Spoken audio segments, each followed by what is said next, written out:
بسم اللہ الرحمن الرحیم، السلام علیکم ناظرین۔ صدیق جان صاحب ہمارے ساتھ موجود ہیں۔ سپریم کورٹ آف پاکستان کا جو مخصوص نشستوں کے حوالے سے فیصلہ ہے، 8 ججز کا فیصلہ، تفصیلی فیصلہ، پورا ملک اس کے انتظار میں ہے، لیکن جسٹس منصور علی شاہ صاحب انہوں نے اشارہ یہ دیا ہے کہ شاید یہ فیصلہ گرمیوں کی چھٹیوں کے بعد آئے گا۔ دوسری جانب جو بڑی پیش رفت ہے، لگاتار تیسرے دن انہوں نے ایک اور اہم خطاب سامنے آیا، جہاں پہ انہوں نے اپنے فیصلوں کے اوپر، سپریم کورٹ آف پاکستان کے فیصلوں کے اوپر عمل درآمد کروانے کے حوالے سے بڑے اہم جو گفتگو ہے وہ کی ہے۔ صدیق جان صاحب سے جان لیتے ہیں کہ یہ کیا معاملہ ہے، کیوں اب یہ تاثر پیدا ہوا ہے کہ فیصلہ گرمیوں کی چھٹیوں کے بعد آئے گا۔ بہت شکریہ چودھری صاحب، ایک تو آپ نے میرا تعارف کرایا ہے، شاہ صاحب بھی ہمارے ساتھ موجود ہیں، حسنین شاہ صاحب۔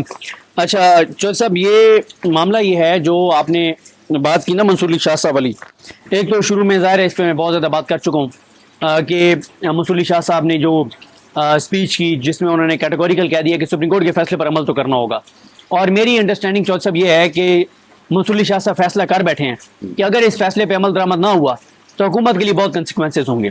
آپ ان کے پہلے اوپن ہیئرنگ میں ریمارکس، پھر وہ پینشنر والا کیس جو تھا اس میں ریٹن آرڈر آیا، اس میں انہوں نے دبے الفاظ میں کہہ دیا ہے کہ بھائی پھر حکومت گھر جائے گی۔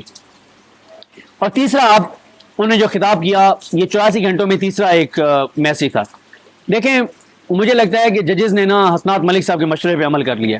اچھا، یہ جو آپ نے بات کی نا کہ منصور علی شاہ صاحب نے کہا کہ اشارہ دیا کہ شاید اب چھٹیوں کے بعد یہ فیصلہ آئے، گو کہ اس سے پہلے بھی آ سکتا ہے، اگلے 3 دن میں بھی آ سکتا ہے، 10 دن میں بھی آ سکتا ہے، اور نہ جاری کریں تو وہ چھٹیوں کے بعد بھی آ سکتا ہے۔ کیونکہ منصور علی شاہ صاحب نے یہ اشارہ دیا ہے کہ ججز کیونکہ چھٹیوں پر ہیں، مشاورت میں مشکل ہو رہی ہے، اور شاید وہ جب ججز آ جائیں گے چھٹیاں ختم کر کے تو آسانی ہوگی مشاورت میں۔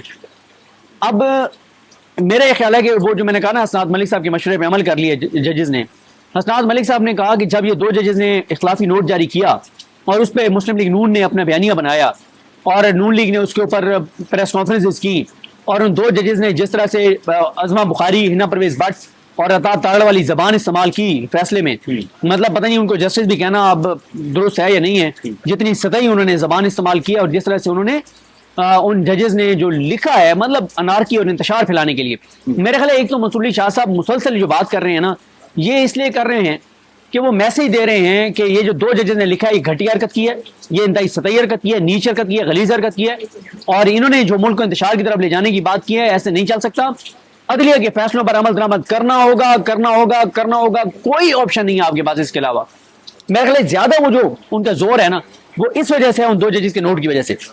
باقی جہاں تک بات ہے، اب انہوں نے جو اشارہ دیا ہے کہ ہمیں کوئی جلدی نہیں ہے تفصیلی فیصلہ جاری کرنے کی، کیونکہ اس میں حسنات ملک صاحب نے یہی کہا تھا کہ اب 2 ججز کے اختلافی نوٹ کے بعد اگر یہ 8 ججز اپنا تفصیلی فیصلہ جلدی جاری کر دیں گے تو میسج جائے گا کہ جناب یہ انہوں نے پریشر میں آ گئے، اور انہوں نے یہی کہا تھا کہ بہتر یہی ہے کہ اب یہ آرام سے جاری کریں۔ دیکھیں مسئلہ یہ ہے کہ اگر وہ نہیں کرتے 10 15 20 دن، نقصان تو کوئی نہیں ہے، نقصان اس لیے کوئی نہیں ہے، دیکھیں یا تو یہ ہوتا نا کہ الیکشن کمیشن سپریم کورٹ کے فیصلے کو غیر مؤثر کرنے کے لیے قانون سازی کی گئی ہے، اس قانون سازی پر وہ یہ کرتے کہ اب کیونکہ قانون سازی ہو گئی ہے، سپریم کورٹ کا فیصلہ امپلیمنٹ نہیں ہو سکتا، لہٰذا ہم یہ نشستیں جو ہیں وہ 77 جو ہیں وہ چوروں ڈاکوں لٹیروں میں تقسیم کر رہے ہیں، وہ تو ہے نہیں، تو خالی پڑی رہے سیٹیں۔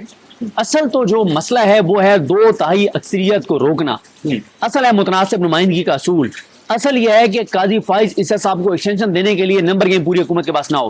حکومت کا جو سارا مسئلہ ہے وہ یہ ہے کہ وہ اتنے ڈیسپریٹ ہیں کہ کسی طرح سے ہمارے پاس نمبر گیم پوری ہو اور ہم قاضی صاحب کو ایکسٹینشن دیں، جو کہ ابھی تک نہیں ہے۔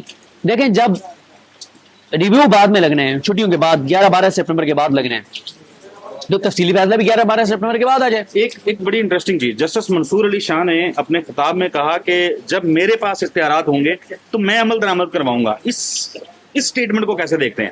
دیکھیں اس میں وہ شاید یہ کہہ رہے ہیں کہ ابھی کیونکہ قاضی فائز صاحب جو ہیں ان کا سارا فوکس اپنی ایکسٹینشن پہ ہے، ان کا سارا فوکس جو ہے وہ شریف خاندان پہ ہے، ان کا سارا فوکس جو ہے وہ چوروں ڈاکوں لٹیروں کو ریلیف دینے پہ ہے، ان کا سارا فوکس جو ہے اس وقت عمران خان کے خلاف ہے، ان کا ساری توجہ جو ہے وہ شریف خاندان، نون لیگ، پیپلز پارٹی، ان کے بیانیہ بنانے میں، ان کا سارا فوکس یہ ہے کہ کسی طرح سے مجھے اور 24 ماہ مل جائیں، تو اس لیے ان کا تو فوکس نہیں ہے. اور دوسرا وہ شاید یہ بھی بتانا چاہ رہے ہیں کہ چیف جسٹس نے اتنے عدلیہ کو اتنا کمزور کر دیا ہے، سپریم کورٹ کو اور باقی عدالتوں کو، کہ ان کے ہوتے ہوئے تو شاید عمل درآمد نہ ہو، میں آؤں گا تو عمل درآمد کرواؤں گا.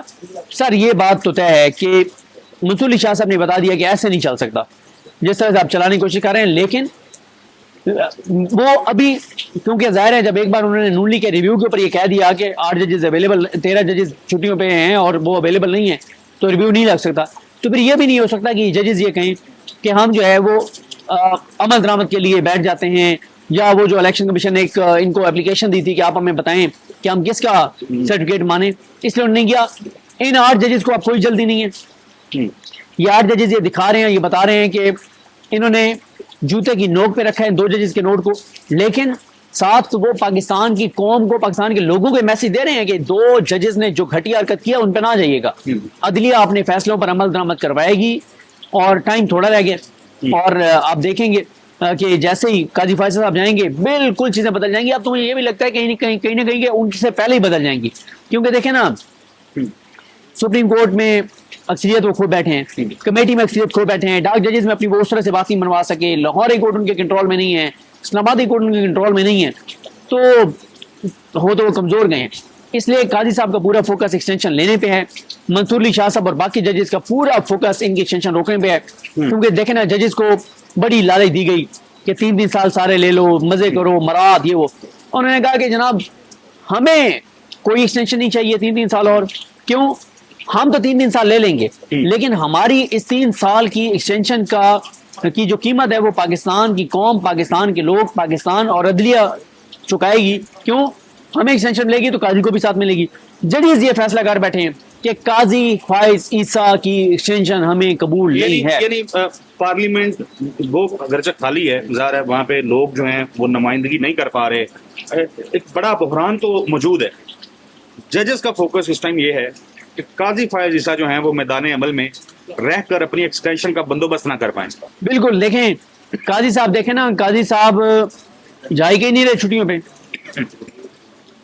جائیں نا، کیوں نہیں جاتے چھٹیوں پہ؟ جائیں کہیں گھوم پھر آئیں. ایک دن کے لیے بھی آپ نہیں جا رہے، کیوں؟ آپ ابھی تک دن رات لگے ہوئے ہیں. چیمبر پارک پہ آپ گئے، آپ نے چیمبر پارک میں پہلے ڈھاک ججز والا معاملہ لے آئے، پھر ریویو والا معاملہ لے آئے، پھر آپ نے جو ہے وہ منصور علی شاہ صاحب کے ریسرچر کو واپس بھیج دیا، منیب اختر صاحب کے ڈرائیور کو واپس بھیج دیا، ایک کمیٹی کی سرپرائز سے ہٹا دیا منصور علی شاہ صاحب کو. مطلب قاضی فائز عیسیٰ صاحب اس وقت نا بیٹھ کے 2 کام کر رہے ہیں. ایک کسی طرح سے ان کو ایکسٹینشن مل جائے اس کے لیے، دوسرا وہ کوشش کر رہے ہیں کہ کسی طرح سے قاضی صاحب چاہ رہے ہیں کہ کسی طرح سے جو ہے نا وہ میں ان ججز کو سبق سکھاؤں جن ججز نے اکثریتی فیصلہ دیا ہے. کیونکہ یہ چھوٹی بات نہیں ہے کہ چیف جسٹس پاکستان کے اس طرح سے اقلیت میں چلے جانا، اور اس حد تک اقلیت میں چلے جانا کہ ان کے نوٹ سے کسی ایک جج نے بھی اتفاق کیا 13 میں سے. اور قاضی فیصل صاحب کو کیا کرنا پڑا؟ جمال خان مدخل صاحب کے نوٹ پہ دستخط کرنا، فیصلہ بھی نہیں لکھا، اپنا فیصلہ بھی نہیں لکھا، اپنا نوٹ نہیں لکھا، اپنا شارٹ آرڈر نہیں لکھا، کچھ نہیں لکھا. تو لہٰذا چیزیں قاضی صاحب کے لیے مشکل. قاضی صاحب نے دیکھے نا 1 منٹ میں عائشہ ملک صاحبہ کے حوالے سے ایسی بات لکھ دی، ان کے اوپر کمپین چل پڑی. اطہر من اللہ صاحب کے حوالے سے لکھا، ان کے اوپر کمپین چل پڑی. تو مسئلہ یہ ہے کہ قاضی صاحب نا جو سب سے بڑی بدقسمتی ہے، بلکہ خبر بھی آئی تھی کہ قاضی صاحب نے بہت ایک میٹنگ میں بہت شاؤٹ کیا تھا ججز پہ، اور بہت شاؤٹ کیا تھا، بہت بدتمیزی کی تھی ججز کے ساتھ. اور اب جو ہے وہ ان ججز کے جو اکثریتی فیصلے والے ججز ہیں ان کے خلاف ایک چیزیں کر رہے ہیں. تو یہ چیزیں کسی بھی چیف جسٹس کو زیب نہیں دیتی، کسی بھی جج کو زیب نہیں دیتی. مطلب آپ ایک چیف جسٹس پاکستان ہیں، 25 کروڑ کا ملک ہے، 25 کروڑ کے ملک کے چیف جسٹس کو کیا یہ چیزیں زیب دیتی ہیں جو آپ چھوٹی چھوٹی حرکتیں کر رہے ہیں، جو آپ چھوٹی چھوٹی چیزیں کر رہے ہیں؟ اور پھر آپ ایک اور ڈرامہ رچایا گیا کہ جناب انہوں نے اپنی پراپرٹی دے دی. وہ قسمت خان زمری نے دودھ کا دودھ پانی کا پانی کر دیا. وہ پہلے کنٹروورشل ایشو تھا، وہ پہلے سب جوڈیس تھی. دوسری بات یہ ہے کہ وہ زمین جو ہے قاضی صاحب نے اپنے اس میں ڈکلیئر ہی نہیں کی ہوئی تھی ریٹرنز میں، اور اپنے جو انہوں نے ایسٹس ڈکلیئر کیے تو اس میں تھی نہیں، تو اس کا مطلب وہ زمین ان کے قبضے میں تھی نہیں. اور پھر تھوڑی سی زمین 4-5-6 کنال، وہ احمد بڑائش نے پھر جب بتایا تو کسی کو بھی پتہ نہیں تھا کہ اعتزاز احسن صاحب نے اپنی کتنی اپنے گاؤں میں زمین، کروڑوں روپے کی زمین بچیوں کے اسکول یا کالج کے لیے دی, بچوں کے اسکول یا کالج کے لیے دی, اور کس طرح سے وہ وہاں پہ خود پیسے بھی لگا رہے ہیں اور سارا کچھ کر رہے ہیں. اعتراض انہوں نے تو کہیں نہیں یہ شور شرابہ. یہ تو پریورٹیز میٹر کرتی ہیں. بہت سارے لوگ ایسے ہیں جو فنڈ ریز کر رہے ہوتے ہیں مختلف فلاحی کاموں کے لیے, لیکن وہ نہیں چاہتے کہ اس کی چرچا ہو یا وہ اس کو جو ہے خبر بنا کے پیش کیا جائے. تو ظاہر ہے ہر کسی نے اپنا اپنا جو معاملہ ہے دیکھنا ہے, ہر کسی کا اپنا اپنا چوائس ہے. صدیق جان صاحب, ایک سوال آخری, کیا آپ سمجھتے ہیں کہ چیف جسٹس قاضی فائز عیسیٰ صاحب جو ہیں وہ ان کے پاس یا جو ان کے حمایتی ہیں جو حکومت میں بیٹھے ہوئے ہیں جو چاہتے ہیں کہ وہ کنٹینیو کریں, ان کا ٹینیور بڑھ جائے, وہ بھی مزید جو ہے سپریم کورٹ میں بیٹھ کے ان لوگوں کو انصاف فراہم کرتے رہیں, ان کے پاس کوئی ایسی چیز موجود ہے, کوئی ایسی حقیقی موجود ہے جس میں اس درد کا علاج ہو؟ نہیں, بہت مشکل ہے. سوائے اس کے کوئی مجھے آپشن نظر نہیں آتا کہ ریویو لگے اور ججز کو مینیج کر لیا جائے اور ریویو میں ججز اپنا موقع بدل لیں. اس کے علاوہ مجھے کوئی آپشن نظر نہیں آتا, اور مجھے اب یہ بھی نہیں لگتا کہ یہ بھی ہوگا. لہٰذا میں تو جو دیکھ رہا ہوں وہ یہی ہے کہ قاضی صاحب جائیں گے 26 اکتوبر کو جائیں گے, اور میرے نزدیک اگر قاضی صاحب اپنا ٹینیور پورا کر جاتے ہیں تو میرے لیے یہ بہت حیران کن ہوگا کہ اپنا ٹینیور پورا کر گئے. جس طرح سے انہوں نے فیصلے دیے ہیں, جو انہوں نے کام کیے ہیں, خاص طور پہ مبارک ثانی والے جو فیصلہ دیا ہے, جس پہ باقی تو چھوڑیں, اسلامی نظریاتی کونسل نے بھی اس کو مسترد کر دیا ہے. مسلم لیگ نون کے ایم این انجم مکیر کا خطاب سن لیں تو قاضی صاحب اپنا ٹینیور پورا کر جائیں تو بڑی بات. چلیں جاتے جاتے آپ کا فائدہ اٹھاتا ہوں میں. بہت سارے لوگ, بہت سارے تجزیہ کار جو ہیں وہ قاضی صاحب کی سپریم کورٹ میں موجودگی جو ہے اس کو گارنٹی سمجھتے ہیں اس حکومت کا ٹائم پیریڈ, یا جتنا عرصہ قاضی صاحب ہیں وہ سمجھتے ہیں کہ یہ حکومت بھی رہے گی. بہت سارے لوگ کہتے ہیں کہ جس طریقے سے قاضی فائز صاحب جو ہیں بیک فٹ میں ہیں, ان کو ظاہر ان کا جانا نظر آ رہا ہے, اسی طریقے سے بہت سارے لوگ کہہ رہے ہیں کہ حکومت جو ہے اس کا بھی جانا نظر آ رہا ہے. ان دونوں چیزوں کو جوڑا کیوں جا رہا ہے؟ دیکھیں میرا خیال ہے چوہدری صاحب اس کے اوپر نا میرے پاس کچھ انفارمیشن ہے. میرا خیال ہے یہاں سے اس ویڈیو کو ختم کرتے ہیں, یہی سے اگلی ویڈیو شروع کرتے ہیں, پھر میں آپ کو بڑی انٹرسٹنگ باتیں بتاتا ہوں. چلیں بالکل ٹھیک ہے جی. صدیق جان صاحب بہت شکریہ. ناظرین, گفتگو آپ نے ملاحظہ کی کیوں ایک دوسرے سے جڑا جاتا ہے, اس کے اوپر بات کریں گے اپنی اگلی ویڈیو میں. تب تک کے لیے اللہ حافظ.